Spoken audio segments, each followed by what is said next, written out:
बिस्मिल्लाहिर्रहमानिर्रहीम। चलें शुरू करते हैं हम चैप्टर नंबर 36 को, सॉरी 34 को। अब 34 चैप्टर के अंदर ना हमें बताया गया कि इम्यूनिटी जो होती है ना हमारे बॉडी के अंदर, यानी कि डिफेंस सिस्टम जो है वो दो हिस्सों में डिवाइड किया गया डिफेंस सिस्टम को। एक होता है डिफेंस सिस्टम आपके पास फर्स्ट, जो इनेट पाया जाता है, जो बॉडी के अंदर खुद से पाया जाता है। एक दूसरा होता है सेकंड, जो किसी दूसरी चीज़ के आने से एक्टिवेट होता है। ये होता है कि फॉरेन मटीरियल आएगा फिर एक्टिवेट होगा। ये होता है लाइक लिम्फोसाइट्स होते हैं, उनकी वजह से एक्टिवेट होता है। तो इसे कहते हैं इम्यूनिटी, और इसे कहते हैं आपके पास इनेट इम्यूनिटी। ये भी दोनों इम्यूनिटी, लेकिन ये आपके पास इम्यूनिटी होती है दूसरी एक्टिव एंड पैसिव में भी, और जो आपके पास होती है कि इनेट इम्यूनिटी होती है। चलिए आगे इसको पढ़ते हैं। आपके पास जो बॉडी के अंदर डिफेंस सिस्टम है वो दो तरह से होता है। एक दो तरह से काम करता है। एक तो आपके पास होता है कि फैगोसाइटोसिस करवा दे डायरेक्टली, ठीक है। और नंबर 2 पे होता है कि आपके पास एंटीबॉडीज़ आपके पास क्रिएट करवा दे, एंटीबॉडीज़ आपके पास जाके लड़ें, तो आपके पास जाके अटैक करें। तो फैगोसाइटोसिस हम इस चैप्टर में पढ़ेंगे, जबकि एंटीबॉडी जो है वो चैप्टर नंबर 35 में आपको बताएंगे। अब जो फैगोसाइटोसिस करवाने के लिए हम चीज़ें हैं वो आपके पास होते हैं। हमें पता है कि दो तरह के सेल होते हैं, तो आरबीसी, दूसरे होते हैं डब्ल्यूबीसी। तो डब्ल्यूबीसी जो होते हैं वो आपके पास इस्तेमाल यूज़ होते हैं फैगोसाइटोसिस करवाने के लिए। अब डब्ल्यूबीसी के जो आपके पास होते हैं, दो आपके पास मतलब दो तरह के टाइप्स होती हैं। एक होता है आपके पास ग्रैन्युलोसाइट्स, ठीक है, जो ग्रेन्स लाइक होते हैं आपके पास। एक होते हैं एक ग्रैन्युलोसाइट जो ग्रेन्स लाइक नहीं होते, ठीक है। अब ये आपके पास एक बात होगी। अब उसके बाद हमने बताना है कि उसमें क्या होता है कि ग्रैन्युलोसाइट में क्या कहते हैं, आपके पास होते हैं न्यूट्रोफिल्स आ जाते हैं। Neutrophils, then we have the basophils, then we the eosinophils. एक ग्रैन्युलोसाइट्स में आपके पास मोनोसाइट्स होते हैं। देन वी हैव दी आपके पास जो लिम्फोसाइट्स हैं, फिर आपके पास होते हैं प्लाज्मा सेल्स होते हैं, ठीक है। तो ये आपके पास कुछ चीज़ें होती हैं। अब ये 6 तरह के होते हैं डब्ल्यूबीसी, आपके पास 6 तरह के होते हैं। अब हमने ये पढ़ना है कि आपके पास पहले तो ये देखेगा कि बनते कहाँ कहाँ का है। जो आपके पास दो लिम्फोसाइट्स एंड प्लाज्मा सेल, ये दोनों लिम्फोसाइट और प्लाज्मा सेल जो हैं ये आपके पास बनते हैं। ये आपने याद रख लेना कि लिम्फ टिश्यूज़ के अंदर बनते हैं। लिम्फ टिश्यू लाइक स्प्लीन हो गया, आप उसको याद कर लें SLL, मतलब इस तरह स्प्लीन हो जाएगा। आपके पास टॉन्सिल्स हो जाएंगे, और आपके पास जो है इसके लिम्फोइड के ऑर्गेन्स हैं, स्प्लीन है, टॉन्सिल्स है, थाइमस है। तो ये चीज़ें हो जाएंगी। एडिनोइड टिश्यू भी है आपके पास। तो ये आपके पास कुछ चीज़ हो जाएंगी जो आपके पास जो लिम्फ टिश्यूज़ में आती हैं, और आपके पास क्या बनाती हैं, लिम्फ बनाती हैं, लिम्फोसाइट्स बनाती हैं, देन लिम्फ नहीं बल्कि लिम्फोसाइट एंड प्लाज्मा सेल्स बनाती हैं। जो आपके पास जो इनको कहते हैं आपके पास ग्रैनुलोसाइट्स और आपके पास मोनोसाइट को जो बनाते हैं वो आप ये दोनों बनते हैं आपके पास बनते हैं बोन मैरो के अंदर, ठीक है। बस ये फ़र्क है। ये आपके पास कहाँ बनते हैं, ये बनते हैं बोन मैरो के अंदर बनते हैं। बस ये बात होगी। अब ये बनते का हमने प्रोडक्शन पढ़ ली, डब्ल्यूबीसी पढ़ ले, होते क्या है, क्या करवाते हैं वो पढ़ते हैं, कहाँ बनते हैं ये कर ली, एक बात होगी। ये बात कॉन्सेप्ट बहुत इंपॉर्टेंट कॉन्सेप्ट है, कहाँ बनते हैं ये बात होगी।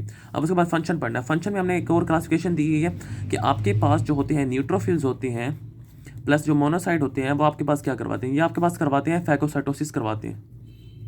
ये आपके पास फैगोसाइटोसिस करवाते हैं। जबकि जो आपके पास जो दूसरे लिम्फोसाइट्स हैं प्लस प्लाज्मा सेल्स हैं, ये आपके पास क्या करवाते हैं, ये आपके पास इस्तेमाल होते हैं इम्यूनिटी के अंदर, इम्यून सिस्टम के अंदर आपके पास ये रोल अदा करते हैं। न्यूट्रोफिल्स मोनोसाइट फैगोसाइटोसिस करवाते हैं, जबकि लिम्फोसाइट या प्लाज्मा सेल्स हैं आपके पास इम्यून सिस्टम के अंदर इस्तेमाल होते हैं, ठीक है। अब ये बात भी आपके पास होगी। और एक बात जो आपके पास जो आपने नोट करनी है कि न्यूट्रोफिल्स, बेसोफिल, यूसिनोफिल्स, ये आपके पास होते हैं आपके पास जो पोलीमॉर्फोन्यूक्लियर, यानी कि मॉर्फोनिकल, यानी कि बहुत ज़्यादा निकुलस होते हैं इसके अंदर, ठीक है। पॉलीमॉर्फोनिकुलस होते हैं।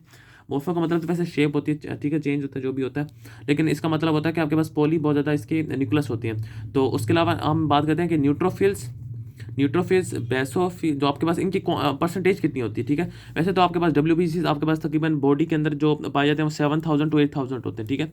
अप्रोक्सीमेटली इतने होते हैं डब्ल्यूबीसी आपके पास पाए जाते हैं 7 to 8,000, जबकि आपके पास जो रेड ब्लड सेल्स होते हैं मेल्स के अंदर होते हैं 5.2 मिलियन, जबकि फीमेल्स के अंदर होते हैं 4.7 मिलियन होते हैं, ठीक है। ये बात होगी।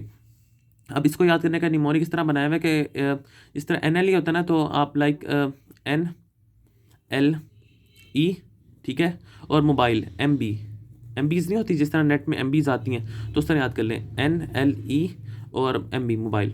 अब न्यूट्रोफिल सबसे ज़्यादा होते हैं, 62% होते हैं, ठीक है। आपके पास जो लिम्फोसाइट होते हैं वो आपके पास 30% होते हैं, ठीक है। इसका हाफ होगा, 30% हो गए।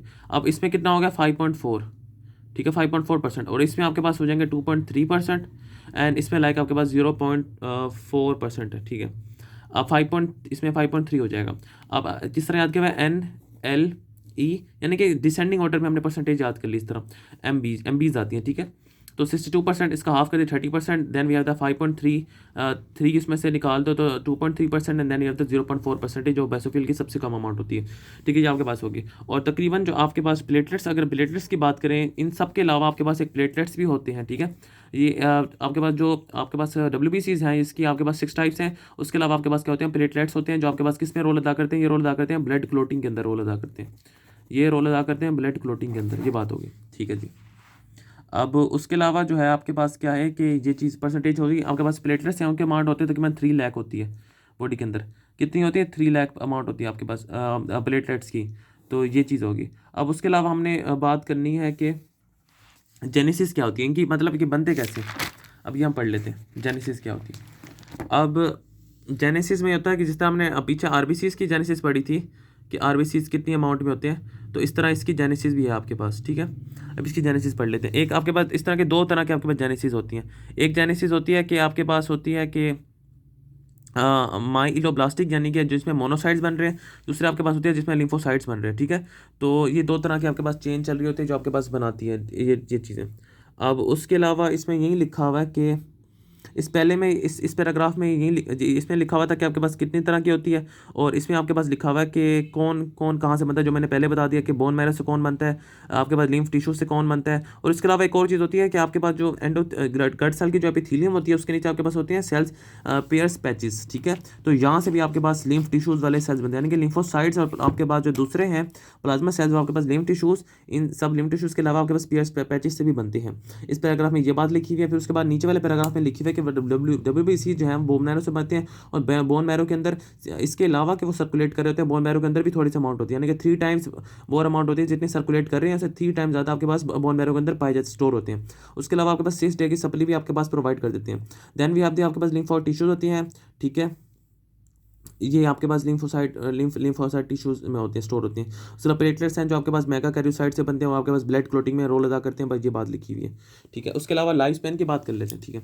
इसको थोड़ा सा मतलब इसको सही तरह पॉइंट्स बना के लिख लेते हैं। लाइफ स्पैन में क्या लिखा हुआ है, ये WBC के लाइफ स्पैन है, यानी कि उसके डिफरेंट टाइप्स हैं। लाइक अगर आपके पास ग्रैनुलोसाइट्स हैं, उनकी बारे में बात कर लेते हैं। उनकी जो लाइफ स्पैन होती है वो आपके पास अबाउट, अगर ब्लड में बात करें तो 4 to 8 आवर्स होती है, ठीक है, 4 to 8 आवर्स होते हैं। लेकिन अगर टिश्यू के अंदर चले जाएं, लाइक न्यूट्रोफिल्स टिश्यू के अंदर जाते हैं, तो आपके पास 4 to 5 डेज तक वो सर्वाइव कर सकते हैं, यहाँ तक कि हत्ता कि वो आपके पास मतलब जाहिर है जब वो फाइट करेंगे तो डिस्ट्रॉय हो जाएंगे, ठीक है। तो ग्रैनुलोसाइट आपके पास 4 to 8 आवर्स तक ब्लड में रहते हैं, और आपके पास 4 to 8 कर देना, डबल कर देना, 4 to 5 डेज तक आपने टिश्यू तक रखना है। उसके बाद जो दूसरे आपके पास नंबर पर हैं मोनोसाइट्स हैं, उनका ही होता है कि आपके पास 10 to 20 आवर्स, यानी कि तकरीबन इसका डबल हो जाएगा, ठीक है। तो 10 to 20 जो आवर्स हैं आपके पास ब्लड में रहते हैं, और उसके बाद जब मैक्रोफेज में चले जाते हैं तो वो जब तक वो मंथ्स तक, सेवरल मंथ्स तक रह सकते हैं, क्योंकि फिर जब एक बार चले गए तो फिर तो कोई मसला नहीं है, ठीक है। तो ये बात बस आपने याद रखनी कि मोनोसाइट के कितने 10 to 20 आवर डबल हो जाएगा। Granulocyte 4 to 5 days in the tissues. आपके पास मोनोसाइट क्या है 10 to 20 आवर्स तक होते हैं आपके पास, और दूसरा आपके पास मैक्रोफेज बन जाएंगे तो सेवरल मंथ्स तक रह सकते हैं। और उसके अलावा लिम्फोइड जो टिश्यू होते हैं, आपके पास जो दूसरे होते हैं लिम्फोइड टिश्यू, उनका क्या होता है कि लिम्फोसाइट्स का ये सीन होता है कि आपके पास इनका ना लाइफ स्पैन नॉर्मल फिक्स नहीं रहता, क्योंकि लिम्फोसाइट का ये सीन होता है कि आपके पास टिश्यूज़ है ना, अब टिश्यूज़ में आ गया, टिश्यूज़ में क्या करें, कहाँ टिश्यू से लिम्फ में चले जाते हैं, क्योंकि टिश्यू से तमाम जो चीज़ें होती हैं एक्स्ट्रासेलुलर फ्लूइड होता है वो लिम्फ में चले जाए, लिम्फ से दोबारा ब्लड में आएगा, ठीक है। फिर ब्लड से ये लीक आउट होकर ड्रेन होकर आपके पास दोबारा टिश्यूज में चलेंगे, तो सर्कल रिपीट होता रहता है, सर्कल में चलते रहते हैं। तो इनका खास कोई लाइफ स्पैन नहीं होता लिम्फोसाइट्स का, ठीक है। लिम्फ ये इस तरह सर्कल में चलते रहते हैं। अच्छा, आगे बात करते हैं प्लेटलेट्स की बात करते हैं, तो आपके पास 3 लाख प्लेटलेट्स होते हैं, ठीक है। अब एवरेज पे 3 लाख प्लेटलेट्स होते हैं। अब आपके पास क्या होता है कि हर 10 दिन बाद ये तमाम के तमाम प्लेटलेट्स आपके पास रिन्यू हो जाते हैं, रिप्लेस हो जाते हैं, यानी कि इसका मतलब है कि हर दिन आपके पास 3000 जो है, मतलब 30,000 जो प्लेटलेट्स हैं आपके पास हर रोज़ आपके पास रिप्लेस होती हैं, नए बनते हैं, और पुराने 30,000 आपके पास डिस्ट्रॉय हो जाते हैं। तो ये आपके पास लाइफ स्पैन की बात कर ली। अब आगे बात करते हैं न्यूट्रोफिल और मैक्रोफेज का आपके पास अटैक कैसे होता है, अटैक कैसे करते हैं। तो ये कुछ पॉइंट्स लिखे हुए हैं जिस तरह गाइडर में लिखे हुए हैं। तो इसमें सबसे पहले ये लिखा हुआ है कि न्यूट्रोफिल मैक्रोफेज क्या होते हैं, कि आपके पास फैगोसाइटोसिस करवाते हैं, डिफेंस में रोल अदा करते हैं। जो आपके पास जाहिर है मोनोसाइट तो इमेच्योर सेल्स होते हैं, लेकिन जैसे ही ब्लड वेसल से आपके पास आकर आपके पास उसमें जाते हैं, टिश्यूज़ में जाते हैं, तो आपके पास ये मैक्रोफेज में कन्वर्ट हो जाते हैं मोनोसाइट्स ही। न्यूट्रोफिल्स पहले से मैच्योर होते हैं, तो ये आपके पास अटैक कर सकते हैं। अब यही लिखा हुआ है इसके अंदर के अभी आपके पास कैसे सारा सिस्टम चल रहा होता है। अब इसमें सिस्टम सिस्टम इस तरह चल रहा होता है कि आपके पास न्यूट्रोफिल्स तो आ जाते हैं, चलो इस प्रोसेस के थ्रू, आगे डायपेडेसिस होता है आपके आगे पढ़ेंगे। लेकिन जो आपके पास मोनोसाइट्स होते हैं वो क्या करते हैं, मोनोसाइट्स का मोनोसाइट का ये सीन होता है कि आपके पास ब्लड कैन सर्कुलेट करते हैं। जैसे ही आपके पास कोई ऐसी जगह आई, इन्फ्लेम्ड टिश्यू आया, कोई आपके पास इन्फेक्शन हो गया, तो उसके बाद क्या होगा कि इनको आपके पास स्टिमुलस मिलता है कि कीमोटैक्सिस के थ्रू ये आपके पास सेंस करते हैं। तो आपके पास ये जो है ना ब्लड वेसल से आपके पास डायपेडेसिस के थ्रू ही आपके पास क्या आ जाते हैं, टिश्यूज़ के अंदर आ जाते हैं। जैसे ही टिश्यूज़ के अंदर आते हैं तो क्या होता है, ये आपके पास स्वेल कर जाती हैं, ठीक है। अब जैसे ही स्वेल कर जाएंगे आपके पास मैक्रोफेज बन जाते हैं। इनका डायमीटर 60 to 80 माइक्रोमीटर्स हो जाते हैं, नैनोमीटर नहीं बल्कि 60 to 80 माइक्रोमीटर्स तक आपके पास बढ़ जाता है। तो ये बात होगी। उसके बाद ये मैक्रोफेजेस में कन्वर्ट हो जाते हैं, आपके पास अटैक कर सकते हैं। उसके बाद वो बात करते हैं कि आपके पास ये कैसे काम करते हैं। अब जहाँ से आगे उसके बाद क्या होगा कि आपके ये मैंने बताया ना कि प्रोसेस क्या होता है, जैसे कैसे आते हैं वो डायपेडेसिस। इसको डिटेल में आगे हम पढ़ेंगे कि डायपेडेसिस होते हैं कि पहले आपके पास यहाँ मार्जिन पे आएंगे, ठीक है, मार्जिन पे आएंगे, मार्जिन के आने के बाद वो क्या करेंगे, जाहिर है यहाँ से आपके पास क्या करेंगे, इनके दरमियान जो आपके पास ये सेल्स हैं एंडोथेलियल सेल्स, ये एंडोथेलियल सेल्स के कैपिलरी के हैं, ये आपस में एक दूसरे के दूर जाएंगे, ठीक है। जैसे ही एक दूसरे के दूर जाएंगे ओपनिंग जो है वो आपके पास लार्ज होगी ताकि थोड़ा ज़्यादा तो ओपनिंग हो जाए, थोड़ा सा साइज के हो जाए ताकि आराम से आपके पास जो सेल्स हैं पास कर सकें। तो आपके पास जो पास करेंगे दोबारा तीसरा प्रोसेस, उसको जो पासेज होता है ना, आपके पास थोड़ा सा पास कर लिया, कुछ कुछ पहले आ गया, कुछ पोर्शन बाद में आ गया, तो उसका कहते हैं डायपेडेसिस। तो ये डायपेडेसिस के थ्रू आपके पास क्या कैसे आ जाएंगे, टिश्यूज़ के अंदर आ जाएंगे। उसके अलावा थर्ड नंबर पर आपके पास टिश्यूज़ के अंदर आकर आपके पास कैसे मूव करेंगे, इनकी मूवमेंट होती है एमेबॉइड मूवमेंट, ठीक है। एमेबॉइड मूवमेंट कहलाती है, यानी कि कीमोटैक्सिस एरिया तो आपके सेंस करेंगे, उसके बाद एमेबॉइड अमीबा जिस तरह ट्रैवल करते हैं ना लाइक इस तरह, तो ये आपके पास इस तरह ट्रैवल करेंगे, ठीक है। एक तो होती है स्यूडोपोडिया,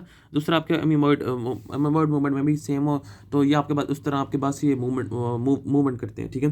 उसके बाद जो इधर लिखी हुआ कीमोटैक्सिस के बारे में ये लिखा हुआ कि कीमोटैक्सिस कौन कौन सी चीज़ें करती हैं, यानी कौन कौन सी केमिकल रिलीज़ करती हैं जो आपके पास जिनको सेंस करते हैं ये सेल्स और आते हैं।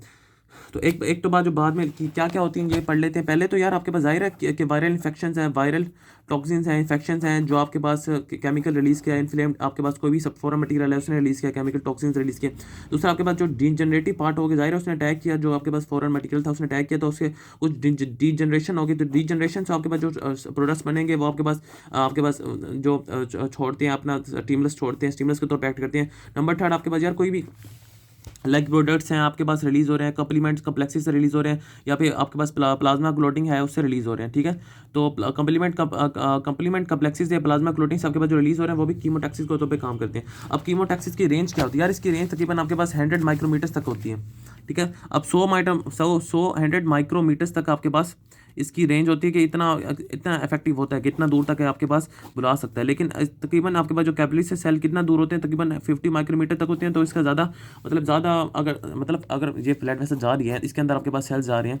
अब ये आपके पास जो है ना इसकी अगर सेल्स यहाँ पे इन्फ्लेम्ड हुए हैं तो इसकी रेंज इतनी होती है कि आपके पास 100 माइक्रोमीटर तक ये आपके पास सेंस बुला सकता है। लेकिन जो आपके पास सेल्स आपके पास सेल की जो दूरी होती है ब्लड कैपिलरी से वो तकरीबन 50 माइक्रोमीटर, इसका हाफ होता है, यानी कि स्ट्रॉन्ग स्टिमुलस के तौर पे एक्ट करते हैं। कीमोटैक्सिस एक स्ट्रॉन्ग आपके पास सिग्नल्स रिलीज़ करता है जो आपके पास उसको बुला सकते हैं। तो एक बार इसको रिवाइज कर लेते हैं, इसमें क्या लिखा हुआ है, हमने क्या क्या पढ़ा। हमने पढ़ा कि आपके पास एक्ट कैसे करते हैं, न्यूट्रोफिल्स प्लस मोनोसाइट कैसे एक्ट करते हैं। आपके पास जो मोनोसाइट होते हैं इमेच्योर सेल्स होते हैं, जैसे ही आपके पास टिश्यूज के अंदर आते हैं इन्वेड करते हैं तो आपके पास मैच्योर बन जाते हैं, मैक्रोफेजेस बन जाते हैं, स्वेल कर जाते हैं। न्यूट्रोफिल्स की बात करें तो पहले से मैच्योर होती है, ठीक है। अब ये आपके पास कैसे आएंगे, ये आपके पास एक तो नंबर में आपने याद रखना है कि डायपेडेसिस के थ्रू आएंगे, ठीक है।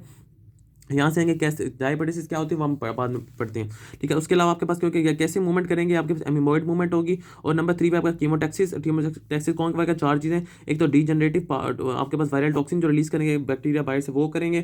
कीमोटैक्सिस आपके पास जो एरिया होगा आपके पास जो डीजनरेटिव प्रोडक्ट्स होंगे उसके अटैक की वजह से वो आपके पास कीमोटैक्सिस के तौर पे काम करेंगे, केमिकल के तौर पे काम करेंगे। नंबर 3 पे आपके पास आता है कि जो उससे प्रोडक्ट्स बनेंगे लाइक कम्प्लीमेंट कम्प्लेक्सेस से आपके पास बन रहे हैं, और उसके अलावा प्लाज्मा क्लोटिंग से बन रहे हैं। तो ये चीज़ें आपके पास कीमोटैक्सिस के तौर पे काम करेंगे जो टिश्यूज़ को बुलाएंगे अपनी तरफ।